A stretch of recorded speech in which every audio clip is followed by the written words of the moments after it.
So yesterday, Trump had a White House reunion with his old pal Sean Hannity. They sat down for his first TV interview since his inauguration and was asked about his plans for the next 4 years. Watch. People that were convicted or were involved in incidents where they were violent with police, why did they get a pardon? They were treated like the worst criminals in history. And you know what they were there for? They were protesting the vote because they knew the election was rigged. They said, sir, would you like to pardon everybody, including yourself? I said, I'm not going to pardon anybody. Joe Biden has very bad advisors. Somebody advised Joe Biden to give pardons to everybody but him. They wanted to take care of... Yeah, but Sean, they wanted to... I don't care. They're yelling at me. This is more important because right now the economy is going to do great. I went through 4 years of hell. I spent millions of dollars in legal fees, and I won. But I did it the hard way. It's really hard to say that they shouldn't have to go through it also. It is very hard to say that. He so feels sorry for himself. Yeah. He doesn't leave any room for us to feel sorry for him because he feels so sorry for himself. And you know, what happened to lowering the price of eggs? What happened to that? Tell me, what were your biggest takeaways from that interview? Well, I had a couple. First, when he said, you know, I had to spend all this money in legal fees and I won, I was like, he didn't win because he was convicted of 34 counts of 34 felonies. So you didn't win the legal case against you, and you didn't win against E. Jean Carroll either. You lost, he was found liable for sexual abuse, and so he lost that one too. Just as a reminder. But it really gave me some clarity into his thinking. You know, everybody, and we've been talking about it all week, sort of was very negative about Joe Biden and questioning why he would pardon his family. And now, I wasn't, yeah. Mostly me. And I stand by But now, the fact that Trump has suggested that maybe Biden should have pardoned himself gives you everything you need to know about what his intentions were, because he's not really savvy enough to keep the quiet part inside. He says the quiet part out loud. And so I think he would have most definitely started investigating Joe Biden's entire family. And remember that the January 6th committee's investigation cost $3.3 million between April and June. So those are your taxpayer dollars that would have been wasted on just a spurious investigation. But he said, I am your retribution. He's not, that's what he's interested in. That gave me a lot of clarity. I'm tired of, like, all the investigations. Like, that word has become, I'm numb to an investigation at this point. As he speaks about the people they want to investigate, I'd like Congress to just get some stuff done. Like, they are paid, and the amount of time they get on committees and they hear things, and then he just said in that interview that, you know, he complained the whole time the justice system was weaponized against him. So now I think they should have to feel it too. Okay, hypocrisy. Then he goes into, at one point, talking about FEMA in this interview, and he says all this stuff about how North Carolina was treated awful because North Carolina went for Donald Trump in the election. And then Sean Hannity asked him, well, what about the fires in California with Governor Newsom? Have you called him?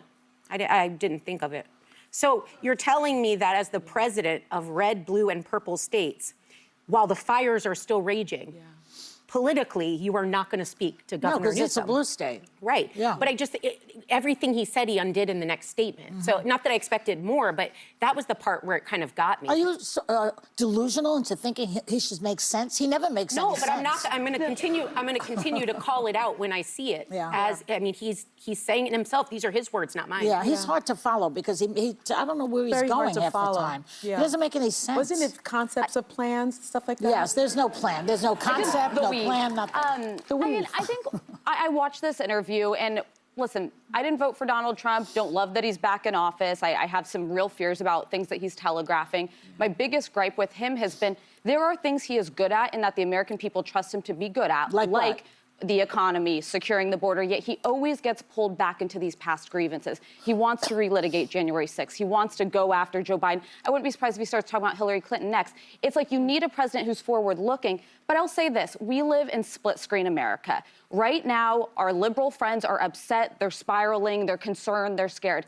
And then half of the voting public is very excited that Donald Trump is back in office. And half of the voting public, the 75 ones who million voted, Americans who voted for him, Right. and they're out there, they're calling him daddy, they're saying daddy's back, that's weird. But it's Daddy's- because it's weird. People do care about different issues. Daddy's back. That is so People weird. care about different issues in this country, and whether you like this reality or not, Donald Trump's more popular right now than he ever has been, with a 47% approval rating, and 56% of Americans think that he's going to do a good job in his second term. Then why now, don't everybody watch his inauguration? I think that a lot of liberals right now are tuning out because they don't really have a lot of fight left. I think the first time it was like, I want to hate watch it. Now it's like. But isn't he? Because let me ask you something. Can I just finish my point here real quick, which is to Then say. I'll forget my question.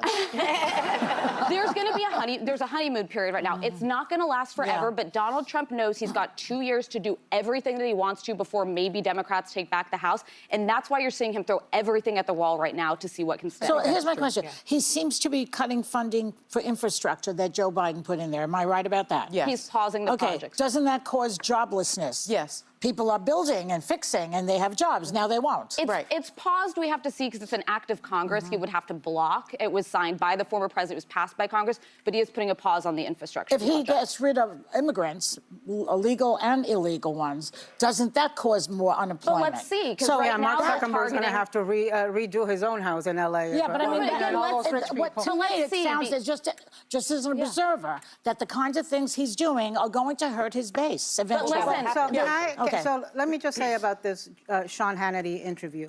You asked, your initial question was, what was your primary takeaway? I have a hard time having a primary takeaway because I feel that it's only been 3 days, but I feel like we are drinking out of a water hose, out of a caca hose. You know, it is just so much coming at us at the same time. And there is nothing that I wanted to be more wrong about.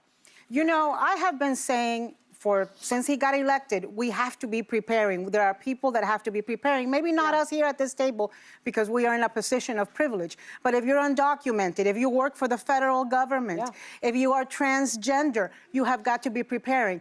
And and everything he's been promising, he did. I did not. I honestly thought, and the one thing that really did kind of take me by surprise, and it shouldn't have, were these January 6th pardons. Because I think it is such a gross, inexcusable, unjustifiable betrayal of police, of the Capitol Police. And I am disgusted beyond words that yesterday the leader of the Oath Keepers was in the Capitol that he helped plan. He'll be the next this Secretary of siege State. What, are you against. kidding me? Or he might be the social secretary of the White House. They're now discussing having some of these pardoned January 6 people visit the White House, the symbol of democracy in this country. What is wrong with Republicans, the law and order party, that they are not coming up and saying to him, having the guts on this one thing, What is to say wrong? you are doing What wrong? is wrong is that they want to retain power. That's what's wrong.